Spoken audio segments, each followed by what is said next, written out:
tous, je suis le docteur Cathy, naturopathe, mais également l'ambassadrice de la maison de la drépanocytose. Je suis ravie de vous présenter Drépano Show. Drépano Show, c'est l'émission qui laisse la place aux drépanocytaires, qui donne la parole aux drépanocytaires. C'est l'unique émission, on va dire, qui permet aux drépanocytaires de parler, d'échanger et puis de faire le show. Drépano Show, c'est l'émission où c'est le drépanocytaire qui fait le show. Donc, je vous invite à nous suivre et puis à découvrir des histoires fantastiques, merveilleuses, souvent un peu tristes, mais dans Drépano TV, on voit le bout du tunnel. On part vers la fin de la drépanocytose. Vous êtes drépanocytaire ou vous êtes bêta-thalassémie? Écoutez, asseyez-vous et puis connectez-vous pour ceux qui sont sur Internet. Mais à tout le monde, nous voulons vous dire à travers Drépano Show que la drépanocytose doit rester pour vous maintenant une banalité. Alors, suivez-nous. La drépanocytose. Il est important de faire son dépistage de l'électrophorèse. Il est important de connaître son statut. Il est important de voir si vous êtes porteur du gène de la drépanocytose. La drépanocytose, c'est quand tu as des yeux jaunes, toujours fatigué, tout ton corps te fait mal. La drépanocytose, c'est quand tu es anémié, tu as un manque de sang, tu as toujours des coups battus. Même quand il fait chaud, toi tes os te font mal. Il fait frais, toi tes os te font mal. La drépanocytose, si tu as cette maladie, rends-toi à la maison de la drépanocytose. À ce jour, on soigne correctement la drépanocytose avec nos plantes. Alors, si vous n'avez pas fait encore votre test d'électrophorèse, courez rapidement à la maison de la drépanocytose vous faire dépister.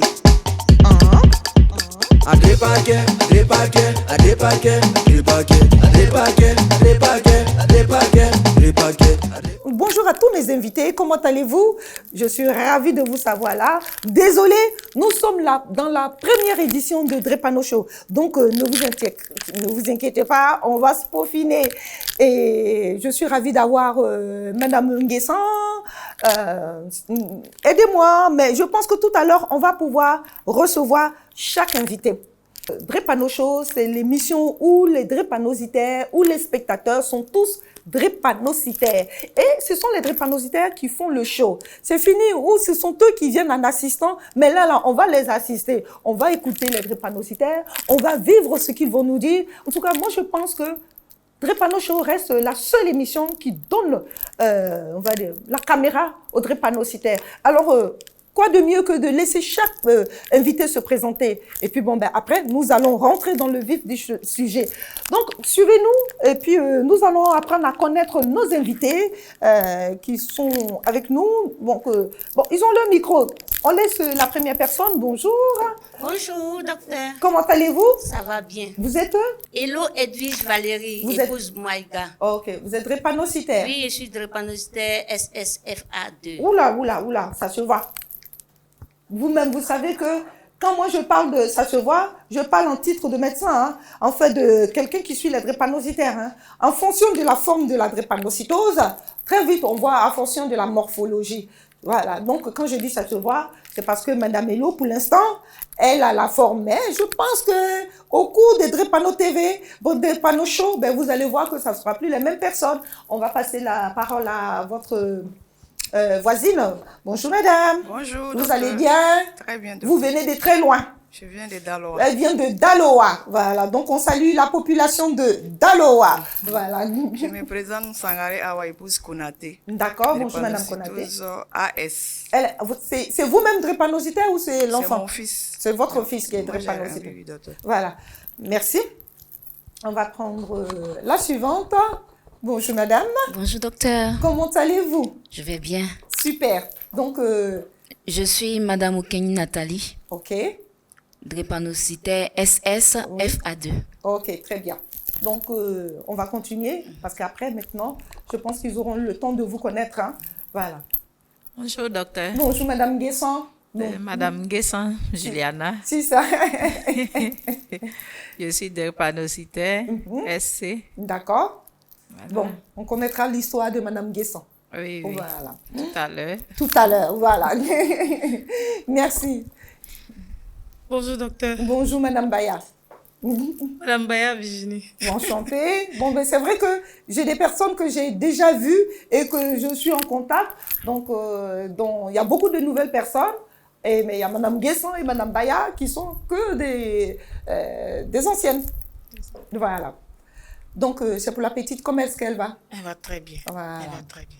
Donc, n'oubliez pas, hein, quand moi je vous dis la petite, toujours le parent, il n'est pas exclu. Parce que qui dit enfant est malade, c'est que le parent aussi porte la maladie. Hein. Donc, beaucoup de parents ont décidé de voir pour les enfants. Ils s'oublient même.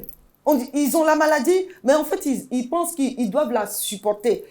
C'est un peu sauf qui peut, on sauve les enfants. Nous, là, ça va attendre.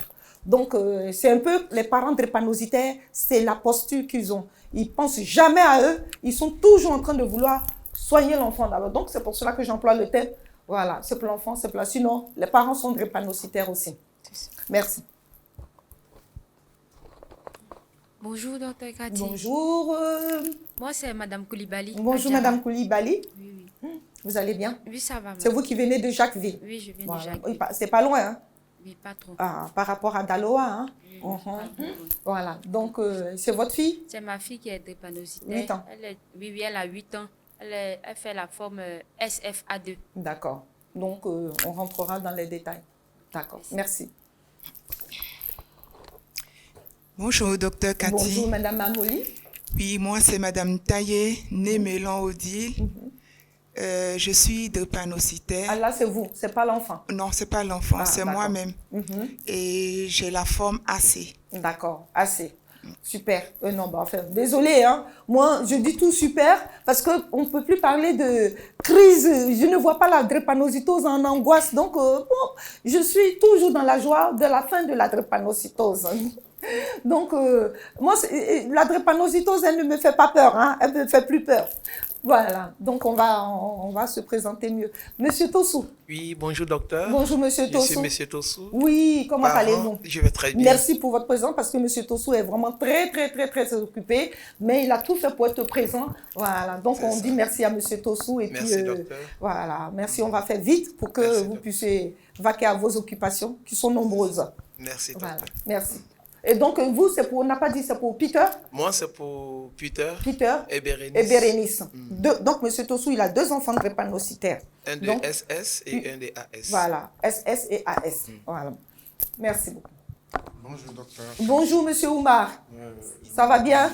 Bon, ben, Monsieur Oumar, c'est le dinosaure du groupe. Hein. Monsieur Oumar, il a 71 ans. Voilà, mais il ne les fait pas du tout. Hein. Donc, Monsieur Oumar, présentez-vous. Monsieur Omar, Tandia. C'est ça. Oui, bon, je suis drépanocytaire AS. D'accord. Voilà. Bon, l'histoire de Monsieur Oumar, je la trouve un peu fantastique. Et je pense que l'histoire de Monsieur Oumar, il y a beaucoup de personnes qui vivent ça. Et c'est important que... Et j'ai tenu à ce que Monsieur Oumar soit là. Parce qu'à 71 ans, Monsieur Oumar est drépanocytaire. Pendant qu'on a toujours dit, on vous dit que oui, la drépanocytose, voilà, quand tu as vécu 15 ans, ils ne dépassent pas 15 ans. Ah bon, ben maintenant, la science a dit c'est de 55 à 60 ans. Donc, Monsieur Oumar, il devient maintenant une belle rare. On va vous expliquer pourquoi la drépanocytose de Monsieur Oumar lui a permis d'arriver jusqu'à 71 ans. Voilà. Donc, merci à tous, je suis ravie. Hein. Et puis, on va tous partir dans l'aventure de la fin de la drépanocytose. Hein. Et sachez que toutes vos histoires sont toutes fantastiques. Et que, quelle que soit la personne qui va regarder ou écouter votre histoire, il y a des familles, des personnes, amis de maison, collègues et tout, qui aura un cas similaire au vôtre. Donc, je vous invite à faire votre show. C'est votre show. Alors... excusez-nous, vous qui allez nous voir, hein, mais on est dans l'époque où on ne parle plus de la drépanocytose comme dans l'âge de la préhistoire. On est dans la drépanocytose là. On parle de la drépanocytose du 21e siècle, de 2024. Donc, on n'a pas les mêmes codes que la drépanocytose qui date de l'âge de la pierre. Donc, nous, on vit notre drépanocytose différemment. Voilà, on veut rêver, on a le droit de rêver, le rêve est permis. On vous dira pourquoi.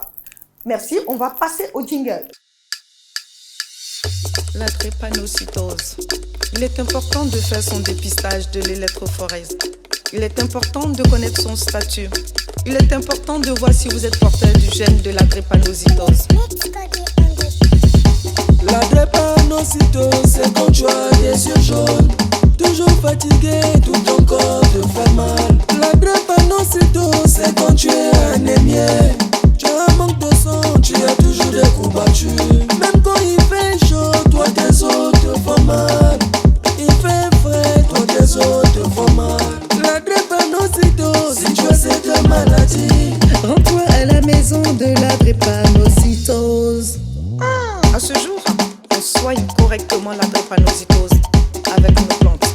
Alors, si vous n'avez pas fait encore votre test d'électrophorèse, Courez rapidement à la maison de la drépanocytose vous faire dépister.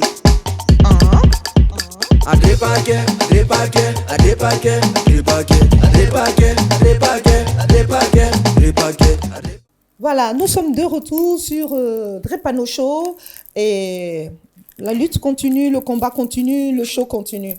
Et donc, nous allons commencer avec des petites histoires.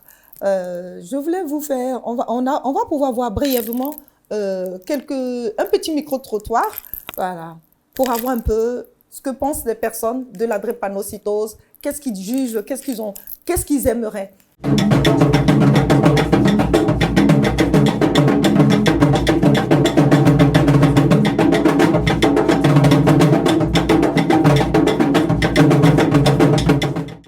Des fois, les parents même, ils ne connaissent pas très bien. Et c'est quand ils font la maladie, que les enfants font la maladie, que bon, on commence à courir à gauche, à droite, etc. Alors que il faut absolument faire les tests même à la naissance. Il faut faire beaucoup de sensibilisation dans nos différentes communautés. S'il est possible d'interdire même que 2 personnes qui ont la probabilité de donner un enfant SS, s'il faut qu'on leur interdise de se marier, je pense qu'il faut penser à ce genre de choses. Aux États-Unis, c'est une imposition même de faire le test. Parce que moi, j'ai accouché mon fils là-bas, ils ont fait le test, et la semaine qui a suivi, ils m'ont appelé, Madame Boffit, AS. Donc j'ai commencé à crier. Oui. J'ai dit, mais je fais quoi? Dit non, il n'y a rien à faire. Tout ce qu'on vous dit, c'est informer votre fils. Comme ça, lui, quand il va se marier, qu'il fasse attention à la personne avec qui il va se marier. Parce qu'il ne faut pas que la personne soit aussi ait le même symptôme. Voilà. En tout cas, vraiment, il faut que le dépistage soit à la naissance. Et il y a des formes. La forme aiguë, c'est SS. Et cette forme-là, paraît-il que quand tu l'as, tu ne peux pas atteindre un certain nombre d'âge, 21 ans, parce que c'est la mort. Quand j'étais en année de BTS, voilà, on avait un élève drépanocytaire dans notre classe. Malheureusement, en fin d'année, il est décédé. Mais il était super intelligent. C'est ça. Voilà, on l'appelait le savant.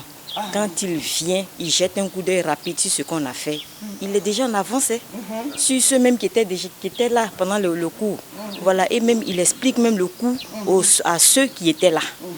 Voilà, il était super intelligent. Malheureusement, en fin d'année, il a eu un problème, un souci de santé encore comme d'habitude. Et c'est là-bas qu'il est décédé.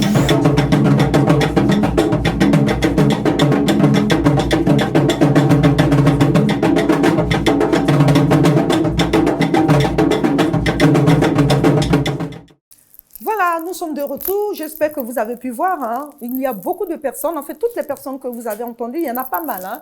Et pour tout le monde, la drépanocytose, on a perdu un ami, on a perdu un voisin, on a perdu un collègue, on a perdu un élève, un camarade de classe. Donc un peu, c'est le discours, c'est ce discours-là qui caractérise la drépanocytose. On laisse la place à Oumar pour qu'il nous fasse son show. Et donc, Monsieur Oumar, nous vous attendons.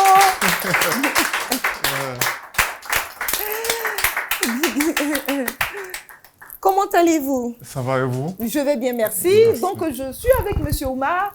Comme je vous disais tantôt, il a 71 ans. Et comme vous savez, pour tous ceux qui connaissent la drépanocytose, on a toujours dit non, les drépanocytaires, quand ils ont trop vécu, c'est 15 ans. Avant, on disait 11 ans, 12 ans, 13 ans. Après, c'est parti sur 15 ans. Après, on dit ceux-là, ils ne dépassent pas 20 ans. Après, on va dire, mais à 30 ans, ils sont morts. Donc, et puis, ainsi de suite. Donc, chaque année, là, ça augmente comme plantation, qui est hectare qui augmente. Donc, bon, aujourd'hui, la science nous dit, maintenant, c'est de 55 ans à 60 ans. Mais donc, M. Oumar, lui, il est avec nous. Lui, il a 71 ans. Et puis, il est drépanocytaire. Donc, on va laisser M. Oumar faire son show. Et je vous expliquerai Pourquoi, à mon sens, M. Oumar fait partie, on va dire, des dinosaures en pleine santé qui sont drépanocytaires. Pourquoi? M. Oumar, on vous laisse la place du show. Moi, on vous regarde. Ah, n'est-ce pas tout le monde? Bravo, M. Oumar. Oui, bonjour. Bonjour. Oui, moi, je ne savais pas que j'étais drépanocytaire. Vous ne saviez pas que vous étiez drépanocytaire? Non, pas du tout. C'est un jour, j'étais chez moi. Mais à quel âge? Parce que si c'est en 2019, donc vous aviez déjà beaucoup? Oui, c'était en 2009. En 2009? En 2009 que je suis. Parce que là, j'étais chez moi, devant ma maison. J'étais assis, je voulais me lever, je ne suis pas pu. Bloqué? J'étais bloqué. Donc, j'ai appelé un de mes enfants, m'a envoyé une canne pour que je puisse me lever. Donc, c'est comme ça que je me levais. Et puis, le lendemain, je suis allé voir le médecin. Il m'a fait une série d'analyses. J'ai fait la radio. Il m'a dit, bon, on va faire l'électrophorèse. Mais pourquoi d'emblée il a pensé à l'électrophorèse? Bon, je pensais, parce que là, j'ai mal à la hanche. Il aurait pu dire l'arthrose, il aurait pu dire rhumatisme. Et lui, systématiquement, il vous a dit électrophorèse. L'électrophorèse. Ok, il vous sait en bonne santé. C'est votre, il ne vous avait pas dit que vous avez fait des crises. Non, j'avais fait des crises. Jamais fait des crises. Donc, mais vous avez la chance. J'ai eu la chance. En tout cas, c'est la grâce. C'est vraiment qu'il a vraiment ciblé. Ciblé, et puis je suis allé faire. Et puis voilà, il me dit que je suis AS. Je dis, ah bon, AS avec 35%. Moi, je n'ai jamais fait la maladie. Je faisais du sport. Parce que vous étiez sportif, comme tout enfant, oui. Voilà. Tout enfant, au-delà, parce que tout enfant, c'est courir dans la cour. Mais vous, de façon, vous avez fait plus que ça, quoi. Plus que ça. Et jamais de crise. Jamais de crise. Pas du tout. Même pas de petites courbatures. Non, rien. Et puis, voilà. Et on a continué. Et puis, il m'a prescrit des médicaments que je prenais. Donc, la première douleur que vous avez eue, là, en même temps, problème des hanches. Tout est gâté en même temps. Vous n'avez pas le temps, laisser un petit temps, une année progressivement. Non, c'est un coup. Un coup, c'est venu un coup. Peut-être que ça a été là. C'était déjà là. Hein? Oui, c'est pour ça que j'ai dit que ça reste toujours endormi. Oui. Et là, vous avez commencé à sentir, mais ça a eu le temps de faire le travail. Ça a fait le dégât. Ça a fait les dégâts, tout. Une grosse, Donc, à la minute où vous avez eu besoin de la canne, voilà, c'était fini. Vous étiez déjà plus ou moins senti handicapé sur ce côté. Ce côté-là. Donc, je ne peux même pas me coucher sur mon côté gauche. Ah ouais. Je me couche sur le dos. Que le dos côté tout droit. Le temps. Oui, tout le temps sur le côté droit. Voyez-vous? Je vois bien, oui. Comment? Je vois ça. Alors, maintenant, j'ai commencé à faire des soins. Jusqu'à dans Facebook, je vous ai vu, docteur Cathy, vous parlez des paquets, ça soignait. Est-ce que vous avez cru un peu? Bon, au début, mettez sur le micro. Oui, au début, je n'ai pas. Au début, je n'ai pas cru. Parce que comme ça parle beaucoup. Ça parle trop de choses là. Trop de choses. Tel médicament soigne pas. Ça. On ne croit pas. Je dis, bon, ça. Donc, je commençais à vous suivre et puis à chaque fois, vous faisiez vos shows. Les vidéos, oui, je fais mon show. Donc, ce show-là vous a convaincu? Ça m'a convaincu. Ah bon, jusqu'à ce que l'autre jour, vous dites que vous allez faire un truc au foyer de jeunes de Marcory. C'est ça. Donc, je me suis rendu là-bas. Et je vous ai rencontré. Nous avons fait connaissance. Donc, il y a moins d'une semaine que nous avons fait connaissance. Donc, samedi dernier. Voilà. Donc, vous m'avez invité de venir à votre show ici. Pour venir faire votre show. Donc, voilà, que je suis là. Nous sommes ravis de... Mais pourquoi est-ce que j'ai été un peu fascinée par le cas de Oumar? Voilà, tout simplement, vous savez, il fut l'époque d'avant. Comme j'explique toujours, j'essaie d'expliquer dans mes vidéos, la drépanocytose a muté. La drépanocytose que nos anciens avaient là, elle n'est pas la même. C'est pour cela que M. Oumar, sa drépanocytose l'a ménagée jusqu'à ce que, c'est jusqu'en 2009, que lui, il va, c'est-à-dire il y a 18 ans, il y a 18 ans. Hein. Il y a peut-être 16 ans maintenant. 16 ans, ouais. que lui, il va voir qu'il est drépanocytaire. Actuellement, là, la drépanocytose, là, elle ne va pas te dire que tu vas la voir et puis tu vas faire football. Tu vas faire tout ce que tu veux. Tu vas vivre normalement. Et puis tu vas vivre jusqu'à... Donc, c'était pour vous expliquer que la mutation, le changement, là, c'est réel. Hein? Voilà. Ne pensez pas pour dire, ah, on a vu celui-là, il a la drépanocytose, mais il a, comment on appelle ça, il a 50 ans, il a 60 ans. Il a... Non. Donc, il faut que on remette les compteurs à jour. Donc, c'est pour cela que j'ai tenu à ce que M. Ouma vienne nous faire son petit show et puis donner aussi de l'espoir pour dire aux drépanocytaires, en fait, tout n'est pas perdu. Hein. Vous n'avez pas eu de médicaments. Lui, il n'a pas connu. Mais sauf qu'à l'instant T où il a commencé à sentir, les dégâts étaient déjà faits. Au point qu'au moment où il ne peut pas se lever, qu'il va prendre une cale, il se rend compte qu'il y a déjà une nécrose de la hanche qui s'était déjà établie. Tout était déjà, comme on dit, gâté. Voilà. Il n'a pas eu le temps de dire, il va aller à l'hôpital, il va sentir. Ça s'est opéré comme ça, en bas comme un tsunami. Donc au moment où le tsunami est sorti, là, c'était déjà fait. Donc c'est pour cela que je vous invite de prendre soin de vous. N'attendez pas d'être en crise. Parce que la drépanocytose, elle travaille. C'est-à-dire quand elle sort là, où elle vous tue, où elle vous abîme. Mais à l'intérieur, là, elle fait son travail. Elle ne dort pas comme ça tranquillement. Donc, monsieur Ouma, en tout cas, on vous remercie. Je vous en prie. Et puis, je vous en prie. On va continuer. Donc, monsieur Ouma, vous étiez cadre aux finances. Pas cadre, bon, j'étais employé. Vous étiez employé. Et même dans vos hôpitaux, dans les administrations, ils ne font pas de dépistage à votre époque. Non. Il n'y a pas un service médical. Il y a un service médical, mais on ne peut pas... de dépistage. Non. On ne faisait pas. Non, parce qu'on ne le fait pas en ce moment. Mais dans les administrations, ils n'en font pas. Est-ce que dans les hôpitaux, mais les gens n'en font pas? Ils n'en font pas aussi dans les hôpitaux. Dans les hôpitaux. Les gens ils ont des crises. Est-ce que le médecin demande ou l'infirmier? Non. Il ne pose pas la question. Donc, c'est ça aussi, il faut qu'on parle de cela. Voilà. Même parce que dans les sociétés, dans les boîtes privées ou publiques, mais il y a des infirmiers, il y a un service médical. Donc, ils doivent faire un dépistage systématique. C'est ce que je demande. Qu'on fasse un dépistage systématique. Parce qu'il y a beaucoup de drépanocytaires qui ne se savent pas drépanocytaires et qui sont en train de souffrir, qui sont en train de mourir, qui sont en train de s'handicaper. Au moment où on va le savoir, là, c'est déjà trop tard. Comme on dit, c'est propre à l'Africain. Ça, c'est propre à l'Africain. Déjà, l'Africain ne fait pas de bilan. Quand on leur dit d'aller faire analyse, ils rentrent en brousse. Donc là, et s'ils attendent au dernier moment, là, c'est plus. Mais en matière de drépanocytose, c'est ça l'avantage avec la Drépakeb. Parce que la nécrose de la hanche, la Drépakeb permet de reconstituer. Voilà. Au point que vous allez voir, vous avez vu aujourd'hui M. Ouma avec sa canne, mais il va se mettre sur le traitement et puis vous allez le revoir sans la canne. Vous allez le voir dans tout son élément. Merci, docteur. D'accord. On prie Dieu. Et il va partir jusqu'à 100 ans, 110 ans. Parce qu'il sait se conserver. Donc, c'était M. Ouma pour son show. Donc, on vous dit à tout à l'heure pour un nouveau show. La drépanocytose. Il est important de faire son dépistage de l'électrophorèse. Il est important de connaître son statut. Il est important de voir si vous êtes porteur du gène de la drépanocytose. La drépanocytose, c'est quand tu as des yeux jaunes, toujours fatigué, tout ton corps te fait mal. La drépanocytose, c'est quand tu es anémié, tu as un manque de sang, tu as toujours des coups battus. Même quand il fait chaud, toi tes os te font mal. Il fait frais, toi tes os te font mal.